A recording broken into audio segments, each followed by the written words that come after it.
we're fucking back. After, I think it's about 2 weeks off, has it been, or something like that? It's I'll go with 2 weeks. Yeah, a couple of just life things are just like getting in the way, and we were like, you know what? Unfortunately, being an adult has to come first. But we're back for you on episode 30 of Painting Up the Monster Manual. We're going to be painting up and hopefully fighting against the Cyclops, which is... Dun, dun, dun. Yeah, so what I'm presuming from Richard's little eye squint there is that he's quickly going to D&D Beyond and creating a level 3 character. Whoever gave you that clue? It's a good thing that it's so randomised. Hello, Dragon School Studios. Hope you are well, bud. We're finally back. We're tired, we're adults, we're doing a thing, but we're painting toys, which is what we do here on Painting Up the Monster Manual. Yeah, Richard, how are you? I am as well as can be. Yeah, I think... we're recovering from either flu, bad cold or COVID from over the weekend and the latter part of last week. Yeah. So I apologise if my voice gives out. But it's fine. Yeah. All fucking gravy. Me on Monday night during the Starfinder stream, I was just like, and then it's gonna be... I was just, so done in. But like, luckily I've not been as ill as Richard, but I was just like, so busy and then mental health dip that I was just like, you know what, let's just break, let's just reset and let's go for it. Because this week, we're back with the Cyclops and it's quite a big mini. I mean, like, I'm going with the WizKids one, which is a lot of skin, and I've primed that up with a zenith of flesh tone over black to hopefully try and get that done pretty quickly. But as far as WizKids minis goes, I do like the amount of detail they've got on these, so I guess I'm going to see how it goes painting that much flesh. Richard, what are you painting up? And then we'll talk about how you've got one of those and where they can possibly get one from. So I am painting up an Arc Villain Cyclops. So this is this month's release. I was quite excited about these because obviously we could manage to get it in time and print this. It's a whole giant and ogre and everything released, and it's awesome. I think you got a picture of the Cyclops. Yeah, it's one of 4. Absolutely nuts. Like, that for me is a mix between the Cyclops from Castlevania Series 1, and then also, you know, there's the Batman that's also the Joker, and he's got that big cowl on his face and the big, like, toothy maw. It's a bit of a mixture between the two of those, and I think it's absolutely stunning. But then you've also sent me these. So, yeah, these are this month's Artisan Guild releases, which is a Tortle release. So good. And also, it's got my new favourite thing. So that's the giant, the Gigantosaurus, and these guys are my new favourites. They're so funny. Like, it's the teeth on them that I love. It's amazing, and it's over being sprayed at the moment, but I've printed a 300% turtle. Snail.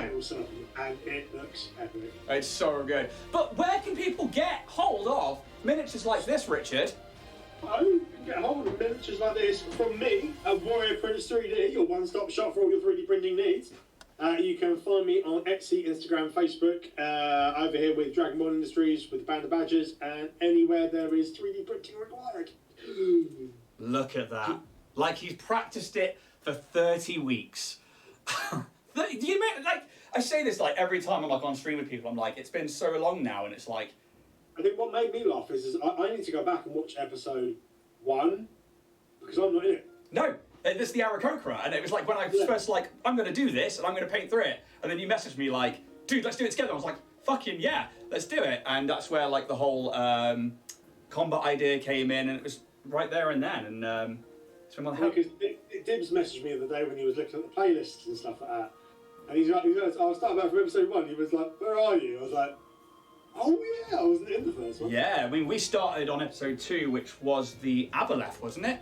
Yeah, the Aboleth. Yeah, so I mean, I'm looking at the shelf up there that are in order. It's like Aarakocra, Aboleth, Deva. Look for mine up there. I'm going to change my shelf for my one, so it's going to just be all Monster Manual. Yeah, I need to get a longer shelf for them. But speaking of Dibs, hey Dibs, welcome to chat. We're back, baby. But yeah, we're going to start off, I guess. I'm going to talk about the Cyclops stat block because that's what we tend to do in the format of the show. It is a giant, and it is a huge creature. So we're looking at a 15-foot base for when you're on the grid. It's chaotic neutral, so they are pretty self-fulfilling, I would say.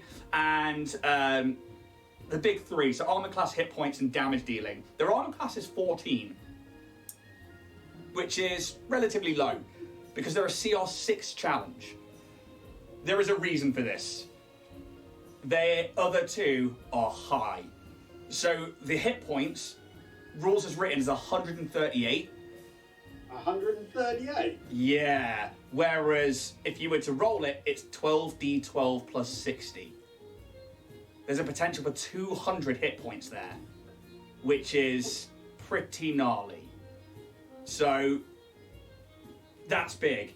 They then have, in terms of damage dealing, a multi-attack, so it can make 2 Great Club attacks, which have a +9 to hit, a 10-foot reach, and they deal 3d8 plus 6 bludgeoning damage. Fuck that for a kill. I'm gonna last 5 minutes, even with the fighter I've got. They also have a ranged attack of throwing a rock, just like many of the giants, and again, we're looking at 4d10 plus 6 damage. So, personally, I think at low levels, these are, as a party, a fantastic boss fight. However, if you're sort of sub-level 4, they're not to be trifled with. However, you need a party to take these on. Yeah, exactly that. And the only advantage to that is they have poor depth perception. So what that means is after 30 foot away from them, they have disadvantage to hit on anything. So, you know, essentially if they're going to throw something, they're going to have disadvantage. But they are a gnarly, gnarly fight. So, as far as the stat block goes, it's bad. Also, high strength, average dex, high con, low intelligence, low wisdom, right down the middle charisma. They are a self-serving creature. I mean, the monster manual goes through it as well and says how they pretty much are out for themselves. You rarely see them with others. They are giant-kin, so they can speak giant. They pretty much just look out for themselves, get what they want. They can sometimes get land and like penning animals or humans for food, but apart from that, they are a pretty solitary creature. But Richard, if you have a level 3 character good to go, we will do what we normally do and ad-lib a small combat here, but I'm not overly hopeful. What have you rolled for your level 3 character? This is Tile, the Air Genasi fighter. Okay, a fighter could be alright. A fighter could be very, very alright. So I guess let's consider where we are. Air Genasi, yeah? That's it. The 4 elemental planes are a crossover with each other, and they border themselves between the material, the ethereal, the shadow fae, and the Feywild against the outer planes. And it's a primordial area that the Genasi come from. But as the material plane and as wizards and arcanists have found their way through and vice versa, the mingling of culture has happened. Maybe on the plane of air somewhere there is a bar inside a city where somebody collects monsters or people willing to fight for gold.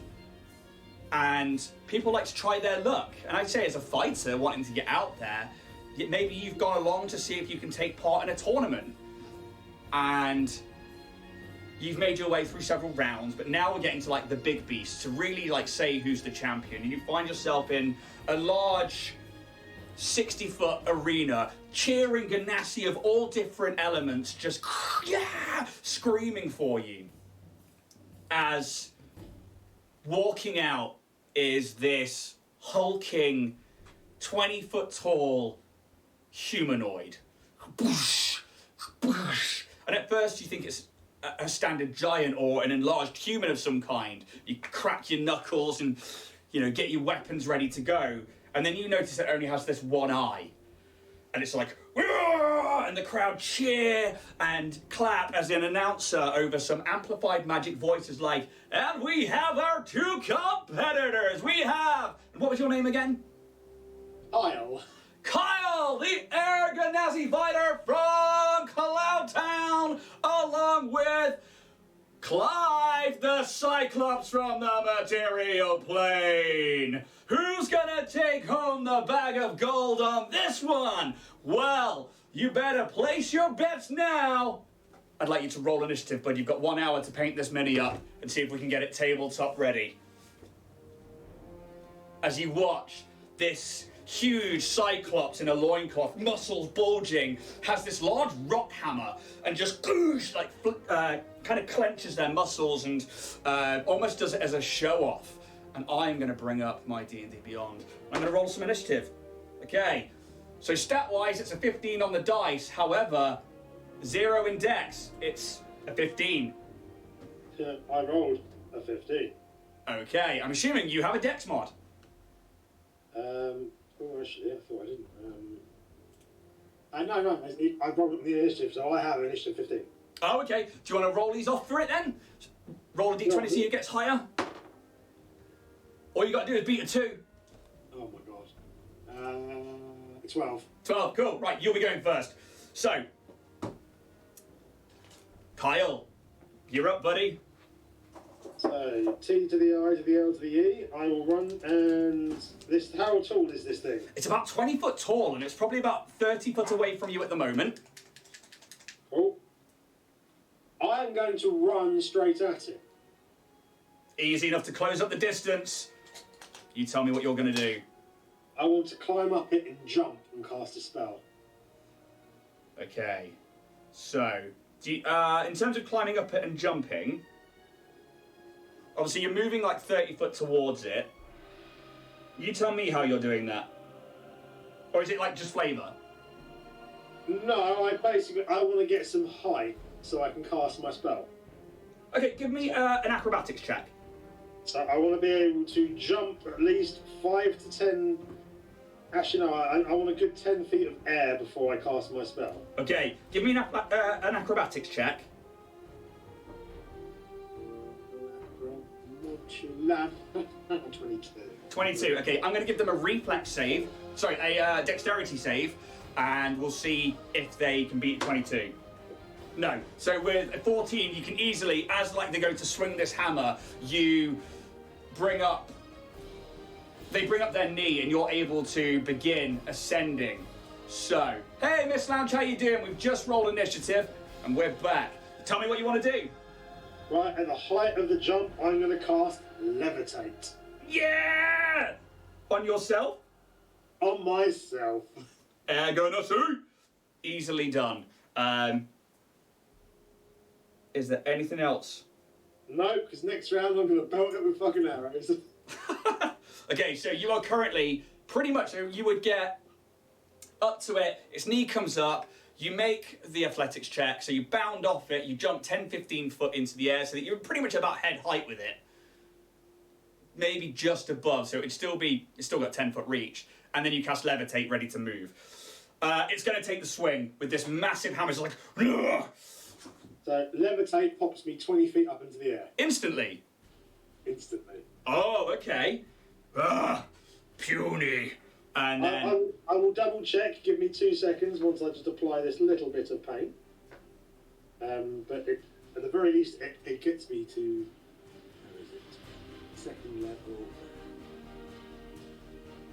Yeah, it rises vertically up to 20 feet. Nice. It's suspended there for the duration.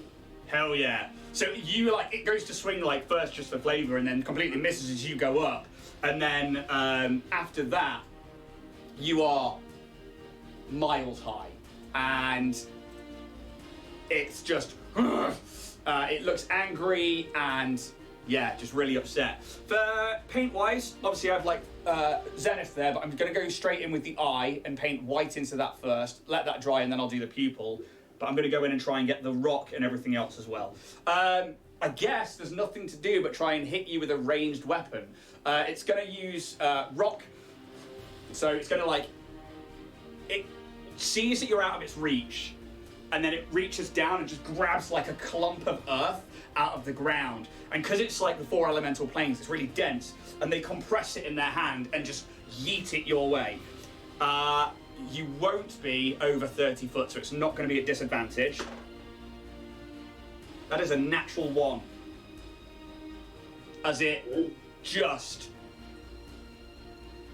yeets it towards the crowd, where some scared-looking fire ganassi are like cheering, like, "Way, get him!" And then it like hits like the arena, and you think it's going to go into them, and there's like a magical ball that just and like ripples with magic to stop anything from going out into the crowd, and they shit themselves. But then the rest of the crowd's like, "Yeah, fucking kill him!"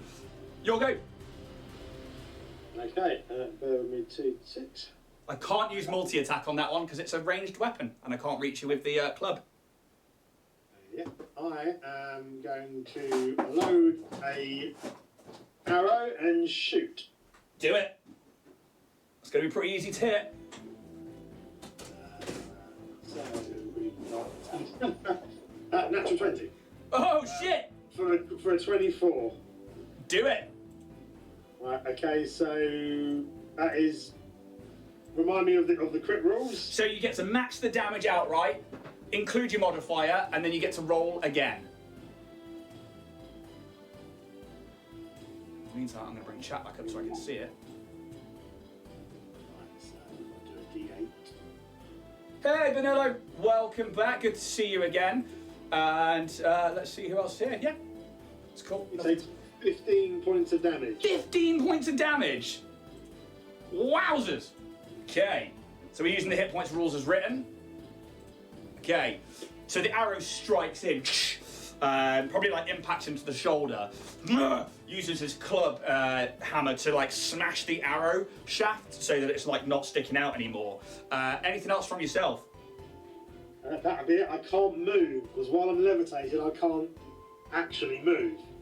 No, but you can go up and down, right? No. You go get to your point and that's it. You can only move via. I'm pretty sure. I'm pretty sure it's either a bonus action or an action. You can ascend or descend 20 feet.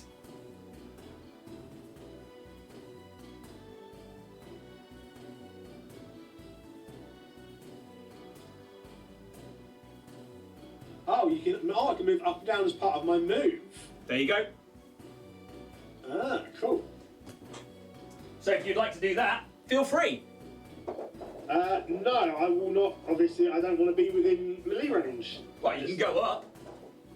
Can I go up a further 20? Yeah. Oh, yeah, then I go up. So you go up another 20 feet into the air, and you would be 30 feet above it. And it is just like, they are going to, they're quite big. Their strength modifier is 6. What are the jump rules? Or For 5e. I'm going to look that up. I want to see if it can jump and grab you. When you make a high jump, you leap into the air a number of feet equal to 3 plus your strength modifier. Ah, so no, it's only going to be 3 feet plus 6. I can only jump 9 feet, so I can't do that. And for flavour, he's like, swatting at the air, trying to get you as you go up. He is going to, the only thing he can do realistically, he screams in giant, he's like, and he's going to launch his hammer at you, which we're going to flavour as a rock. Oh, it's an 18 plus 9. don't forget he gets disadvantage because I'm now over 30 feet away from him. He does. Oh, it's a 4 plus 9. That is 13.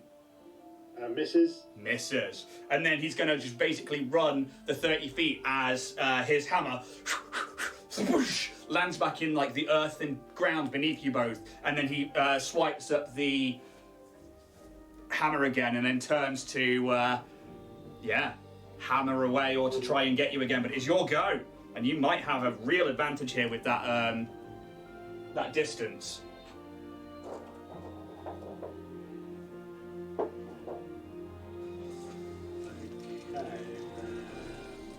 going to rinse and repeat and blast him again. Yeah, why not? 17. Hits. Absolutely hits. 8 damage. How much? 8. 8 damage. And you hear there's like that same announcement goes, oh, it seems like Kyle's got the advantage being able to take to the air with that Erganassi levitate. It's tile, like tile. Oh, tile with that Erganassi levitate. What is Clive gonna do? Most random name I've ever generated, I think. Tile.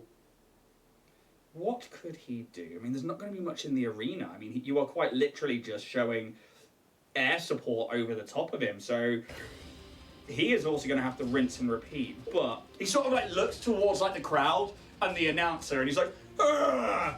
Argh!" like saying it's unfair, and like the announcer's like, it's okay, buddy, you'll be unconscious soon enough. And then Clive will basically,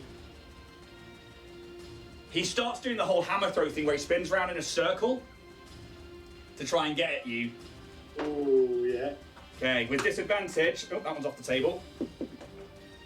It's a 5 plus 9 for a 14. Right. The hammer goes flying off, and then he begins to look like he's like digging into the ground for some clumps of earth. You're up, buddy. Okay.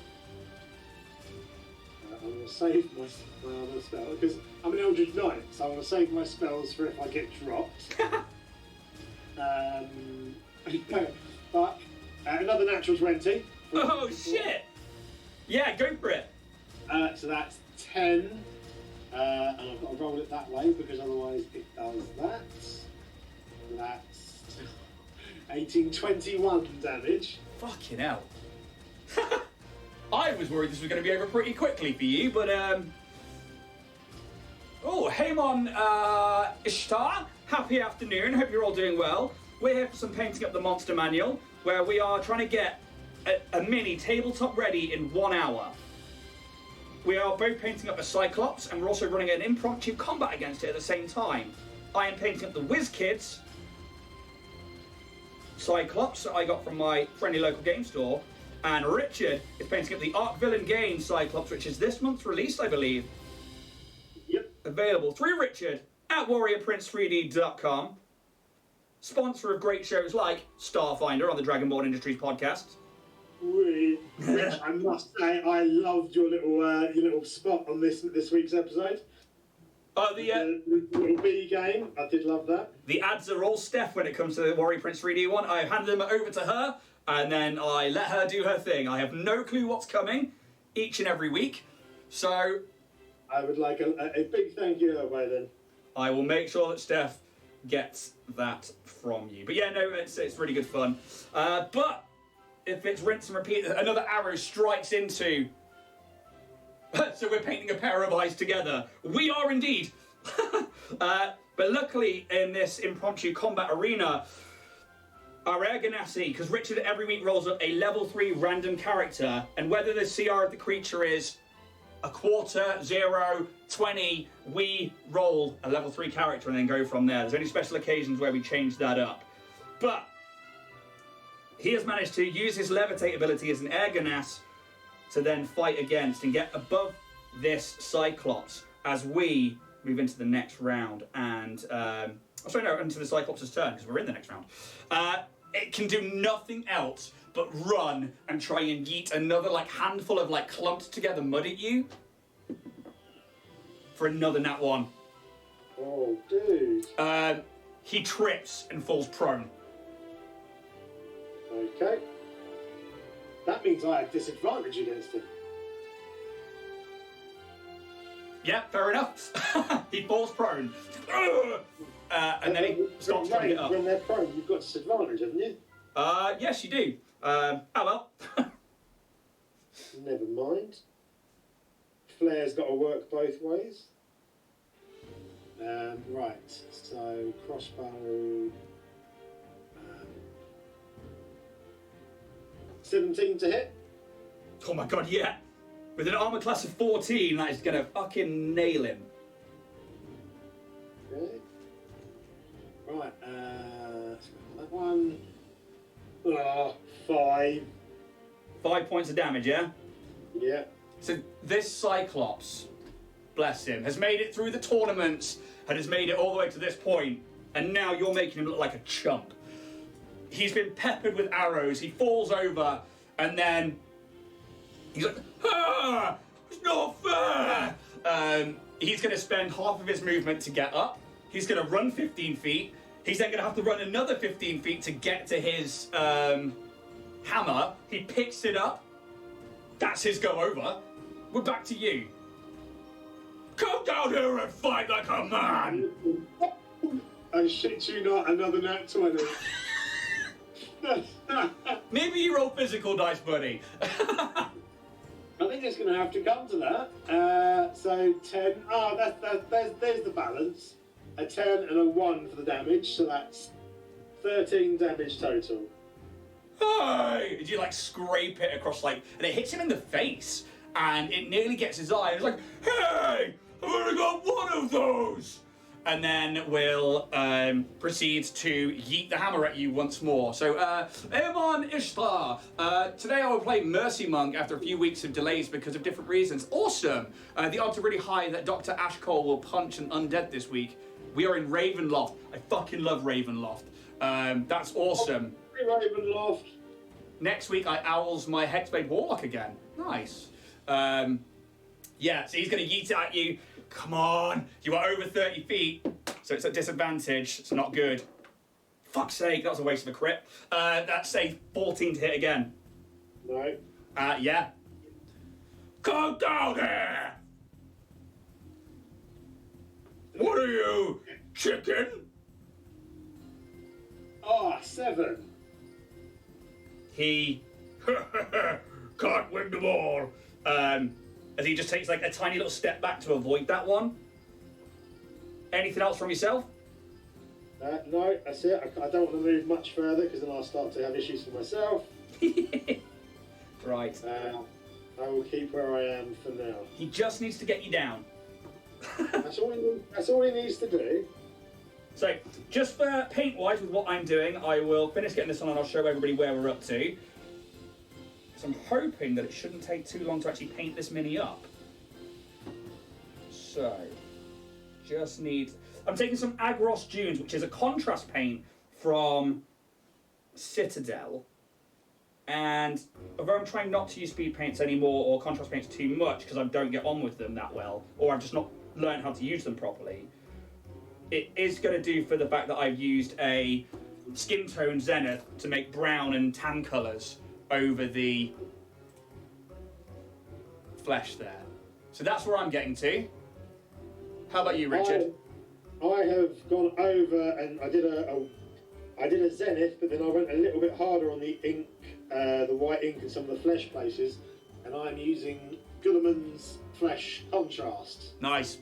Which I've gone over on the flesh, and then I'm going to dry brush probably one of the other flesh tones, and I've got a Vallejo Humo Smoke, which is slightly watered down and does beautifully for like a rag or a leather sometimes. Nice. That's really cool. So there's a lot of thin ropes on the Cyclops where I'm going to have to try and use my liner brush to try and just drag that across it without being too thick on the skin. But because of the way I try and paint lines in afterwards anyway, it might do me all right, to be honest.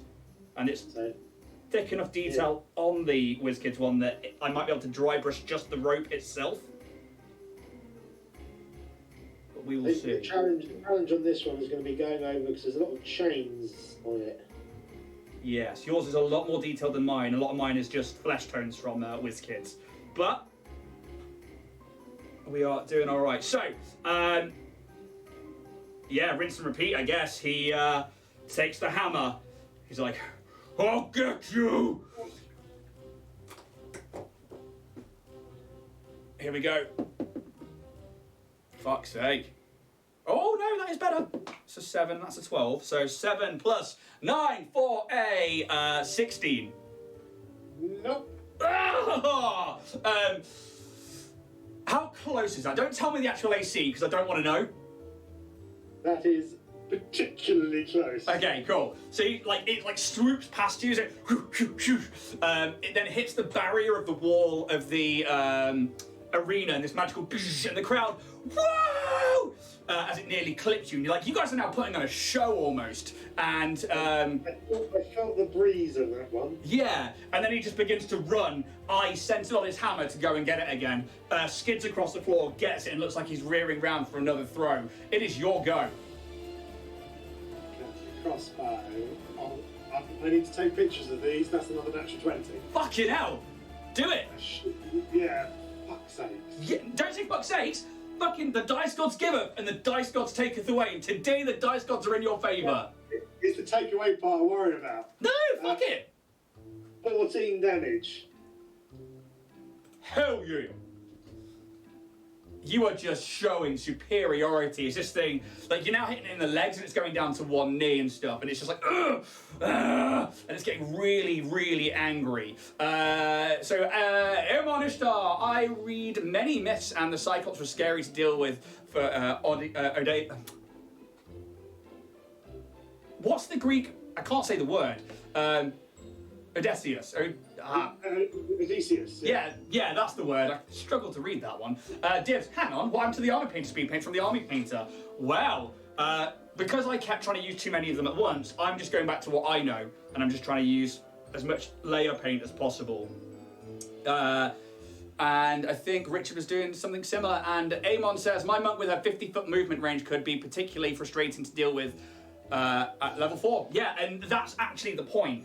Is what we thought was going to be a quick, easy fight that was over. Richard then randomly rolls a Ganassi, because that's what D&D Beyond gave for him, and now he's able to take air superiority and use that to his advantage, and he's rolling lucky. We've had weeks where this has been over in one turn, and I've destroyed him, or, you know, it's just gone that way, so fuck yeah, let's do this. As he takes that hammer and, like a tennis player, backhands and lets go, tries to swing it towards you. You are over 30 feet again. Okay. Another waste of a nat 20. That is 6 plus 9 this time for a 15. It's wider. For their movement, how far up are you? I mean, you're like 40 foot up now. There is no way they're getting to you. They begin to just, again, like, they start like trying to pull at the wall and trying to get like a massive rock out of this arena. And I'm going to give them a strength check. Which they fail. Oh no, that sounds so bad. It's your go. Okay, quick check.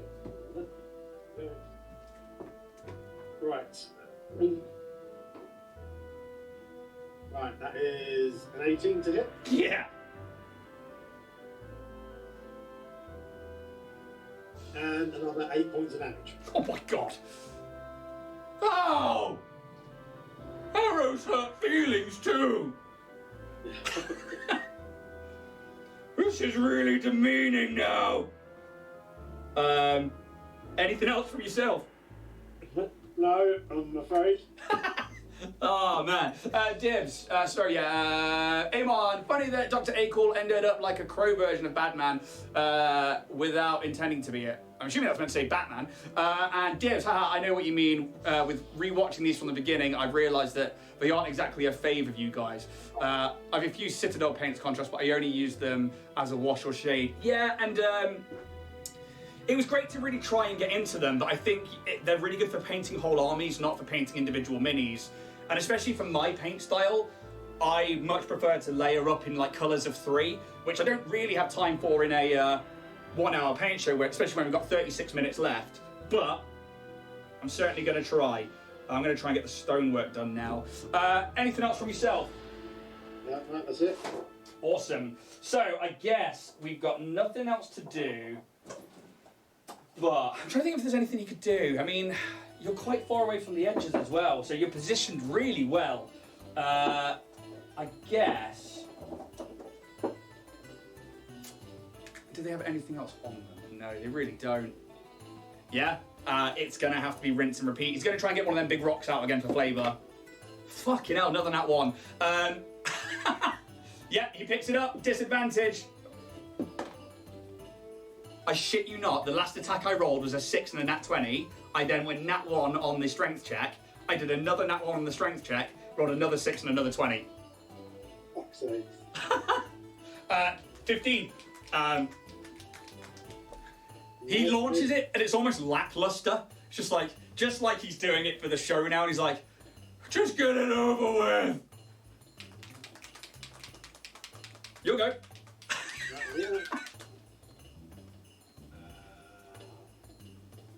19 to hit. Fucking yeah. Max damage. 10 damage. Oh my god. He's starting to look really hurt now. He's like getting a bit swayed on his feet. Amon, she's a physician with a raven mask and dark robes. Nice. Bit like a plague doctor that she also started with. The shadow touch beat makes it funny. Hell yeah.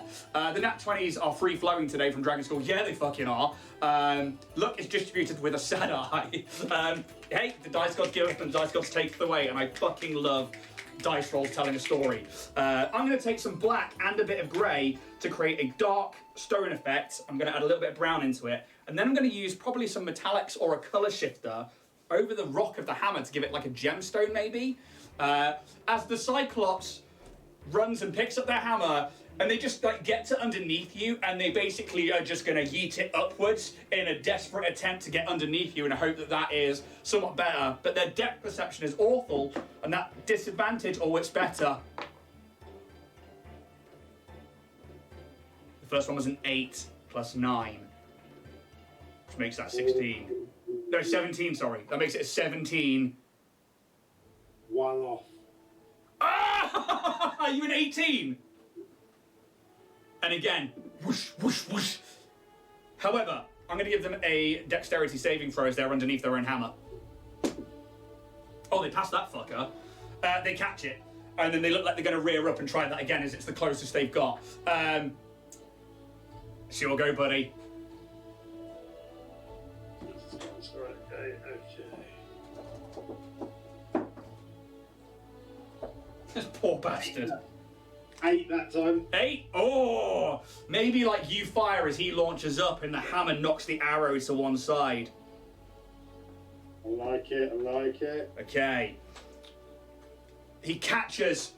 He swings underarm, bringing it round like an uppercut. Disadvantage. First one's a nat 20. Second one's a 3. Jesus Christ, they are flowing today. And he fucking lobs it behind him. Oh, shit! And then turns around and then runs the 30 feet to go get his yeeted hammer. Fucking shoot, dude.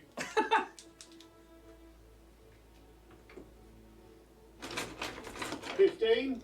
Yeah, armor class of 14. 8 points of damage. It like pegs him in the back of the neck. Oh, come on, I was running away. Picks up the hammer, yeets it. First one's a 19. Oh, and a 16. We're gonna hit. You got me. Okay, that's 4d10 plus 6. I'm rolling that on D&D Beyond. 26 points of bludgeoning damage. Oh, that hurt. Are you concentrating on levitate? I am. Okay, the DC is 13. Okay, how much? That was 26 damage. Yeah, Constitution saving throw. Constitution saving throw. You what? It fucking boosh, and it knocks you 10 foot towards the edge of the arena, where you're getting close to the edge of that arena in that shimmering force field. You're probably about 15 foot away from it, and he's like, yes! He then looks like he's going to start running towards his hammer in the next go, but because of where it's landed, it's going to take his movement and his action to get there. You're up. Right, 23 to hit. Yeah. Oh, max damage again. 10 damage. Fucking hell. D&D Beyond loves you today. He takes his turn to run. He skids across again and then picks up the hammer and looks like he's gonna... Well, for a split second, actually, he's not gonna skid. He runs, he manages to scoop up the hammer, but his momentum's carrying on to the wall. Your go. How bad is he looking? Oh, fucking, there's blood coming out of all of them now. He looks like he's been poked with like tiny little cocktail sticks again and again and again. And like he was swaying, and it's only now that like he's got that one hit, he looks energized. He was so demoralized. He won't be able to reach me on his next turn. He's over 60 feet away from me, isn't he? So, well, he's now run to get to his hammer, which is by the wall that you're closest to. You're 40 up and 15 away from the wall. I'm going to see if he can fucking parkour. You can see his momentum's carrying onto the wall. Okay. I'm going to peg him.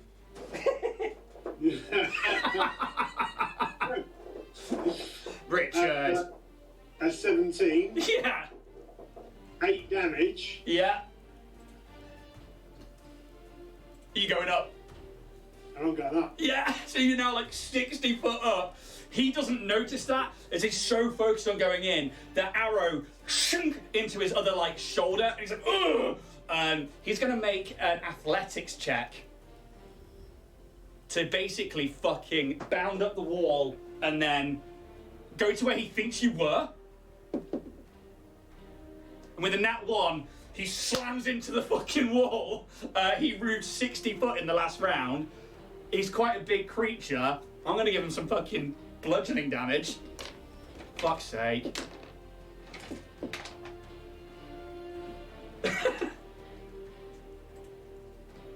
Six, 5, 5. That's 11, 16 points of fucking bludge damage from running into a wall as his foot slips.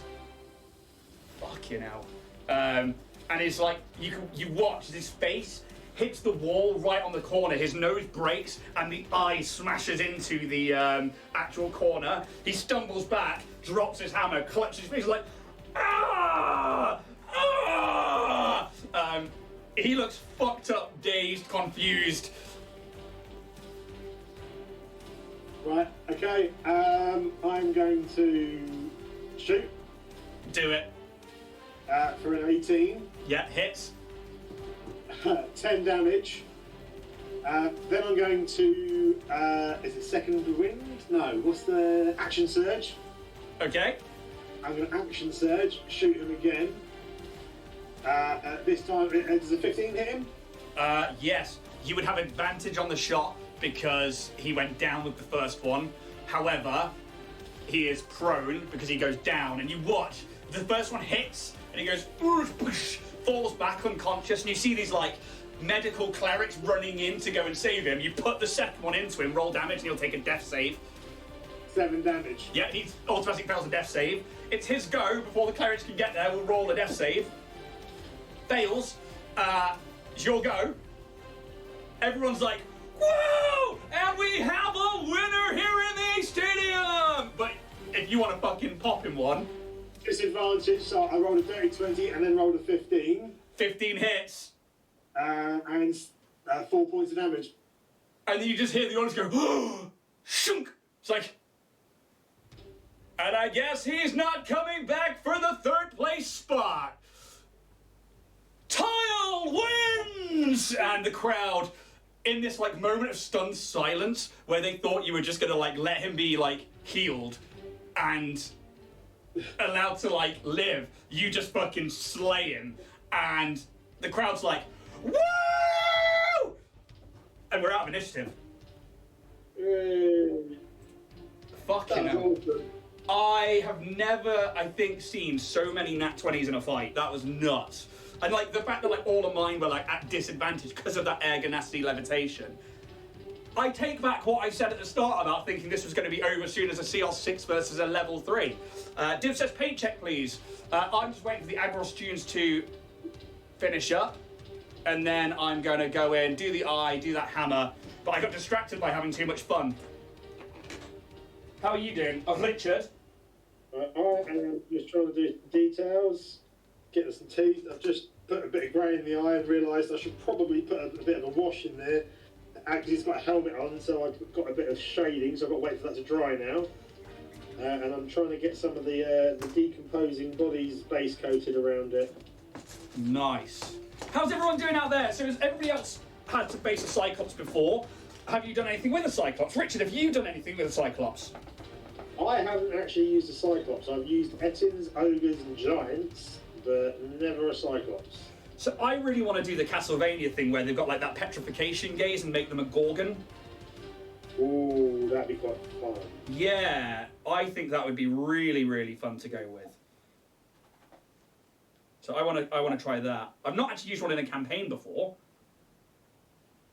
but I think they'd be quite fun. How about you guys at home? Have you guys used one? Let's see what everyone's saying. Is it bad that I feel bad for the Cyclops now? I felt bad for the Cyclops as soon as Richard realised he could use a Ganassi's levitate and just get out of range, and that the Cyclops has disadvantage on everything. Fucking, for a random roll, Richard, well fucking played. Because I was well chuffed. I was trying to think. I thought, oh, I've got a fighter. I was like, yeah, that'd be alright. I might last a round or two at least. yeah, And then obviously, as we started the combat, I was looking at its moves. I was like, oh, I'm an Eldritch Knight. I've got spells, and I was like, I'm an Edge Genasi. I've got fucking levitate. yes. And I think that's literally is everything that was needed for this particular fight. And yeah, for anybody who's maybe watching on YouTube or hasn't seen the series before, Richard literally comes onto stream, creates a level 3 character pretty much there and then by hitting the random generate, and usually gets wank stats. And then today just literally was in your favour, which is awesome. I fucking love it. The stats were still a bit on the wanky side, but it benefited me being at range because as a fighter I had no bonuses on strength, all decks. Yeah, exactly that. Dragon School says, it's Dragon School that said paint check, please. Dragon School says, lol, Nat 20 ruled the day. It really did. It was awesome. I absolutely loved it when that happens. Amon, I once built an undead construct with one eyeball, which was practically a Cyclops in a new paint job. Nice. In my game, I had an undead cult with masks. Nice. Divs, I've not used one, but I have painted a couple, and the little sods are watching me now. Well, they don't know how far away you are. Who uses the mask to control undead from the range? Nice. Did them with a freaky effect of blue skin and bright orange beard. That's cool. Blue and orange is one of my favourite paint combos. I absolutely adore it. Was that Dips? Yes. Yes, I've seen them. They're awesome. So for anybody who is possibly in chat and doesn't know, Dibs is a regular. They've got a really cool Instagram and they put loads of their minis up on there. You can go check Richard's Instagram out, which is at Warrior Prince 3D as well, and also mine. Hopefully they'll all be coming up in chat. But if you want to do some self-promotion here and post any kind of like socials or anything that you've got for maybe Instagram, miniature painting, anything, you absolutely can. We're completely okay with that. Obviously, if you're trying to sell stuff, unfortunately not. Because we have show sponsors, and unfortunately that's the way it goes. This one particularly sponsored by Richard himself, who, when I can't get a monster manual from WizKids, prints me one. I've got to send you out a big bundle, actually. Yeah, because the next load is pretty much all from Richard, which is awesome, and I fucking love painting his.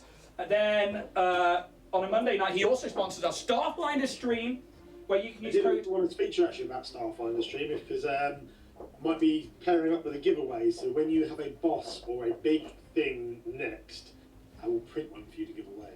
Okay, cool. We'll chat about that off stream because I also want to run a giveaway at some point soon as well. So we'll talk about that. Richard sponsors the Starfinder stream, which is at warriorprince3d.etsy.com or .com.etsy. Is it etsy.etsy.com? I think it's etsy.com. Yeah, and you can use our code to the stars to get 10% off there. But if you can't find something there, or there's something you have to message him on Instagram. It's the best way to do it. Then we also have an affiliate code with Roll and Play Press, which is Dragonborn 10, which will get you 10% off things like these Game Masters toolkits and character toolkits, which are actually really good fun. I forgot to use the bloody code. I just bought their bloody one-shot. It's alright. It's fine. No, you're cool. And yeah, it's me going on about that. I'm going to take some XV88 and I am going to dry brush that over some of the leathers. Iman, I'm in a Starfinder game next week. Awesome! Is that a stream going? Is that a home game? Let me know, because I was checking out other people's streams the other day. But we stream every Monday night, 6:30. We're 10 episodes in now to our campaign, and they've just got past the first story arc. So feel free to check that out all on YouTube, where it's youtube.com/Dragonborn Industries. And yeah, all of those videos are up on there for your viewing pleasure. I got really confused the other day because I had clicked one on YouTube, and it was somehow the podcast one. Yes. So I was like, where's my video? Took me a second to realise I'd clicked the wrong video. Yeah, there's a podcast format for those podcast listeners out there, and there is a... But it was on YouTube. That was what threw me. Yes, because there's a podcast part of the channel, which is really cool, actually, that I can integrate all of the podcast platforms into that. And yeah, a lot of the guys are learning as we go along, which is absolutely fine. That's kind of the point of TTRPGs. And we're just having a whale of a time, and we get to put loads of terrain down, we get to put loads of minis down, and I freaking love Starfinder. It's my favourite system.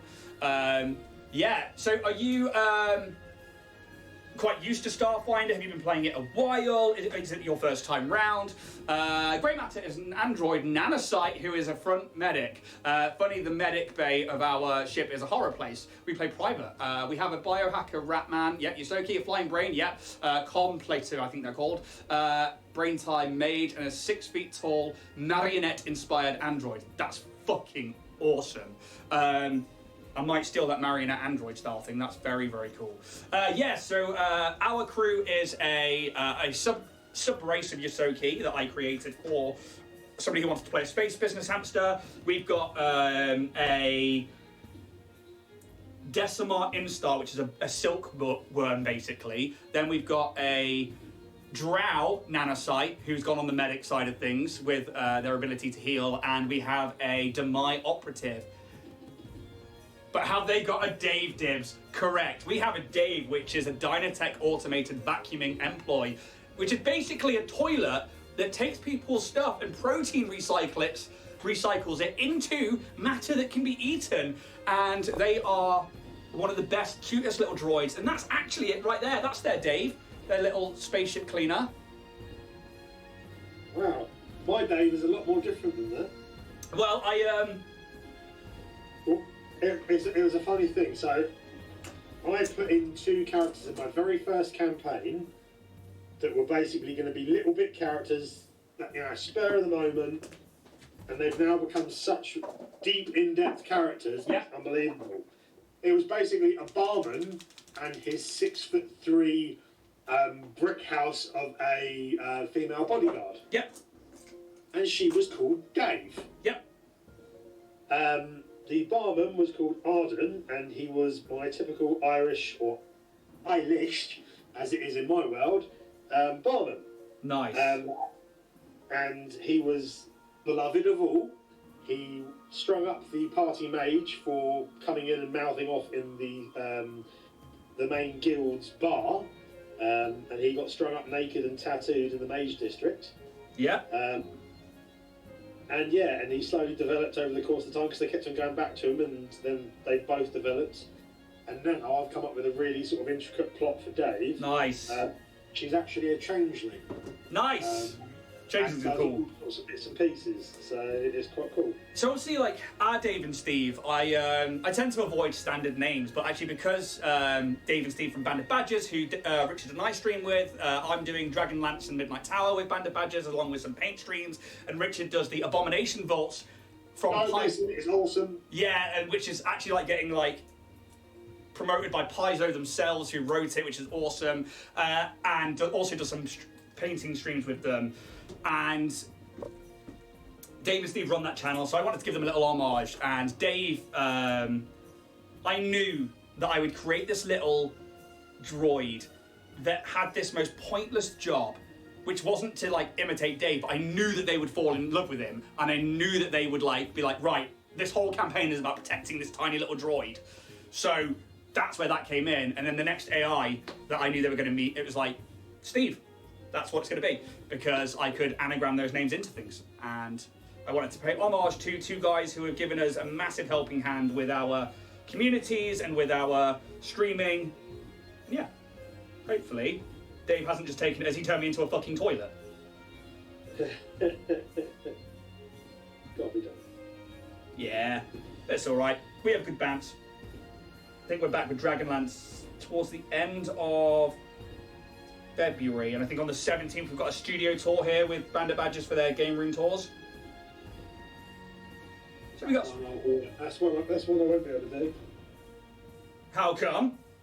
Because it's my front room. Yeah. So let's see what's going on in chat there. With the nanoslight skill of a drone strike, when he is practically a mix of Walt and Rip Van Winkle from Helsing. Nice. Dibs is not Dave from Band of Badgers, it's Eddie Izzard. Yeah, I haven't seen Eddie Izzard in years. I used to love the show Glorious. And I'm on, next week I play a Hexblade Warlock Changeling again. Her concept was MEXX to work out? Maybe a mess to work out? Mess, yeah, there we go. Dragon School, Dave and Steve are awesome. They help a lot in the community. Yeah, they do. They really, really do. How are you getting on with your paint job, by the way? Working on the flesh. Because I now need to go in and try and get the hair done. Hopefully, I won't be too far away from being tabletop ready. How long have we got? You've got 14 minutes. I will be nearly tabletop ready. So I'm going to stick to the same palette of this Agros Dunes over my flesh tone so that I'm keeping all the browns relatively similar. But just letting all the primer do the work for me. That way, hopefully, I'll have a tabletop ready mini without having to do too much work. Which I think sometimes we forget. I certainly do. So that we do. Right, okay. One more going over with a bit of light flesh. No, that's pale sands. Where's all my flesh colours gone? Yeah, why'd you keep moving my flesh colours around? Well, if you paid attention... on paper it sounded as a great idea to give her 5 fleshed out forms to method act as. What I later realised that means I need to work out 6 characters concept for her. So, actually, Tamsin, who plays in our Starfinder campaign, in a home game, she plays a changeling, and she actually did the exact same thing, and she has these 4 personalities that she goes between, rather than her changeling form. And she changes her accent, she changes how her mannerisms are, and she absolutely fucking nailed it, but she really put the work in, and it was totally worth doing, and as a DM, it was a fucking pleasure to DM over. Dibs, how come Beardy hasn't got any models on display behind him? Because Beardy's been spraying them all and packing them up for selling. Yes, we've been busy, boys. Right, time to get... Basically, if I was to pan the camera around the moment, I've got a table full of models, an ironing board that's covered in cardboard that's full of models, and spray paint. Well, I say spray paint, it's right, airbrush spray. So I'm going to go in and try and get this eye.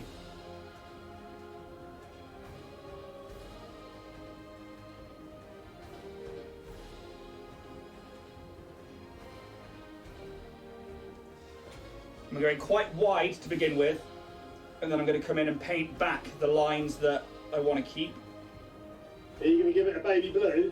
I'm going to try, but I am putting black on first. Then I'm taking the black and some water, and I'm going to run it into the very edges and the gaps. I'm then going to try to create a big black circle, a white circle, and then put blue back over the white.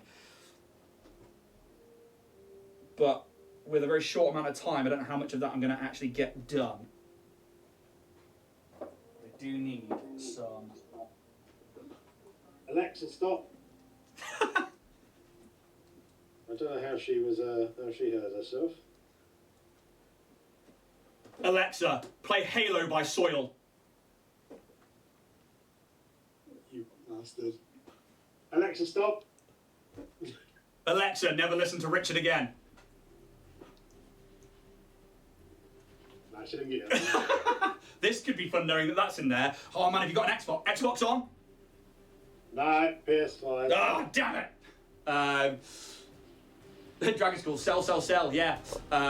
Debs, why are you taking them to Selrich? Oh, where are you taking them to Selrich? Ian, learn to read. I am... Where am I? a Paralysed Skein convention this weekend. Nice. That is in my little, well, it's one they started last year, and it's in my hometown, Worthing. Oh, really? Yeah, so it's quite cool. So, yeah, should be a bit of fun.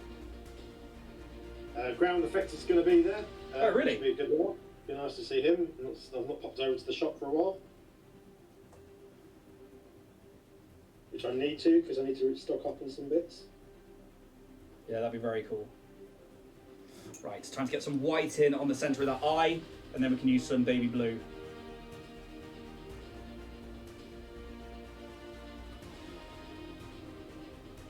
We have 9 minutes. 9 minutes.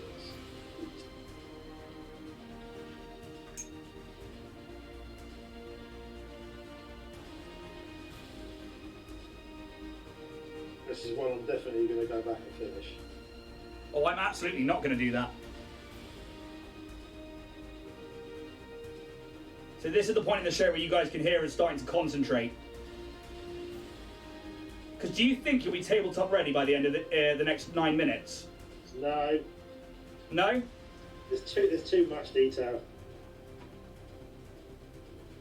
If I can get all this metal done, then I'll be alright throwing it down. Yeah, I think getting cheeky with the Zenith. Yeah. Yui is in it, yeah. Saved my ass. And I think that's actually something to talk about, is that actually I know that we talk a lot about the monsters, and we talk a lot about what we do with them in campaigns and stuff, and we go through what we're doing while we're painting it, but actually Zenithal priming doesn't have to be black and white all the time. You can quite literally do it with colours too.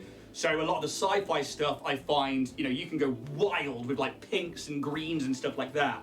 But for this, because there was so much flesh on it, I primed black and then I hit it from the top with the Zenith prime of flesh tone.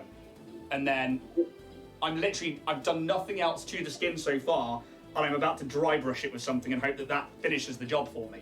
So it's one of those things, the Zenithal highlight is rarely utilised as much as it could be. Yeah, and I think most people just see it as like a tone shifter, especially for things like speed paints and stuff, but actually you can use it as a way to layer. Gotcha. Especially if you really want some decent base coats to it. Yeah. Zenithal, and then even go over certain areas and heighten the Zenithal you've got going. Concentrate and focus certain bits and pieces.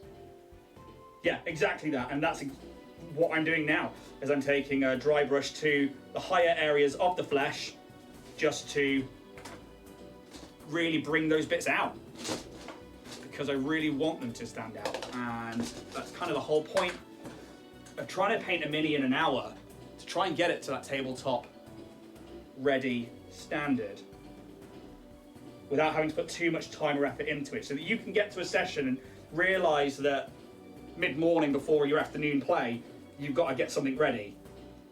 It doesn't need to be perfect. It just needs to be enough.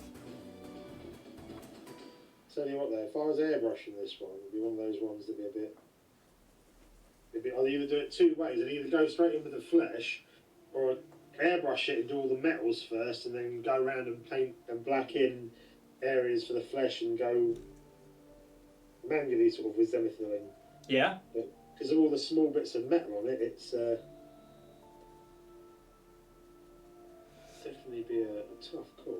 And I think because you're painting one of your 3D printed ones, which have this amazing detail, which everyone should go check out how well detailed Richard's printing quality can be, that, yeah, it becomes a longer paint job. Whereas the WizKids one, although there is detail on here, it's not so much that it's going to be...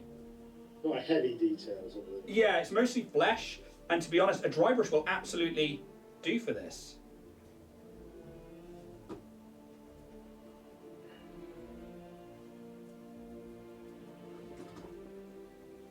And I'm especially going to be hitting the biceps, the shoulders, the pectorals, but I'm going to be leaving a lot of the underside of those muscles alone, because I want that Zenithal to be the main work. I want it to be what we're doing. So I now need to get a baby blue for that central eye. Not that one. I think I'm going to use Void Shield blue from the army painter. How long we got? 5 minutes. How are you getting on? Yeah, well, I'm not going to be ready, but I'm going to try and get the baby blue done. Okay, so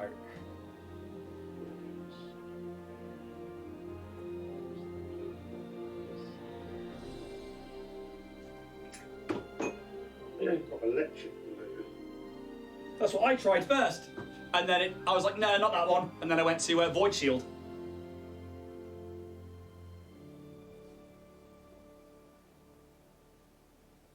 And then when that dries, I will put in a tiny dot of black for the pupil. But we're getting there. I think there's a few coins on there that I might paint in silver or iron, or bronze maybe, just to add a little bit of something. Amon, I bought her a tent so she can shift back to her natural form. Yeah. What I really liked that one of my players did is she'll like dip into alleyways, or like she'll circle behind somebody like a dance move as she's changing. Absolutely incredible work from my player.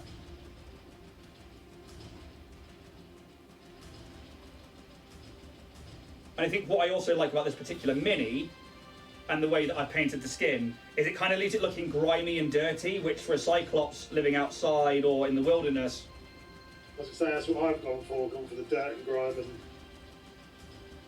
what I'll probably do is sponge over a wash on it later on, just to sort of get some of the real dirt and grime going. Yeah, I think that is probably the best way to go. So I need a tiny dot of black. I'm going to need a very small brush here. I'm using a very, very fine detail brush. I haven't got my nerd goggles, so I'm going to have to just hope that I can eyeball it. There we go. One Cyclops eye.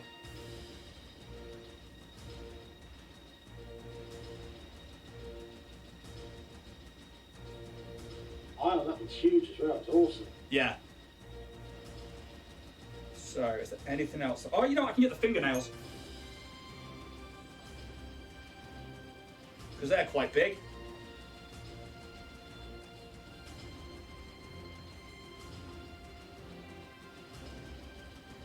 I'm going to get them with a white, and then I'll hit them with a small sepia wash, just to kind of like bring those out into a dirtier colour a bit.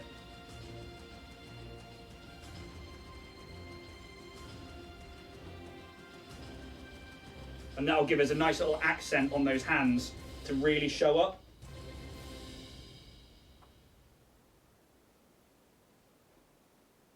And just add a little point of interest to the mini. Imon! Masks of many faces for the Mirage helps because many forget that the clothing don't change with their natural ability. Agreed. Mask of many faces is good, so is the armour that's got a fucking name. It was a specific magic item and I've forgotten the name of it. But there's an armour that can also change.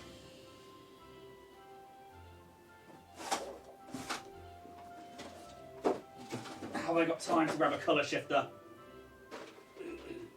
There's always time for colour shifters. Oi! 1 minute 30.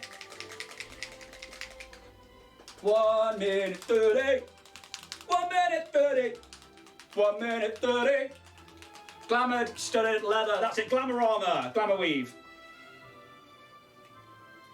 Right, we're going to take Evil Forest, which is like a greeny red.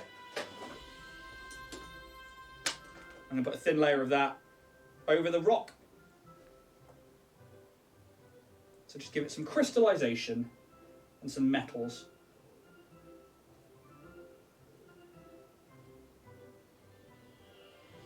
Maybe that's how they got to the fighting pit in the Ganassi homelands.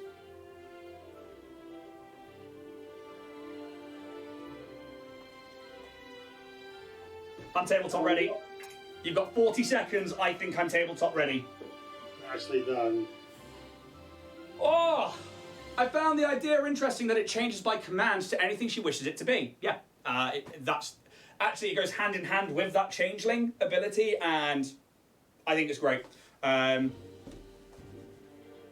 completely okay with people min-maxing and RP maxing with things like armor and stuff, and I love it. So, yeah, that's such a great idea to have all of that with a changeling. Yeah.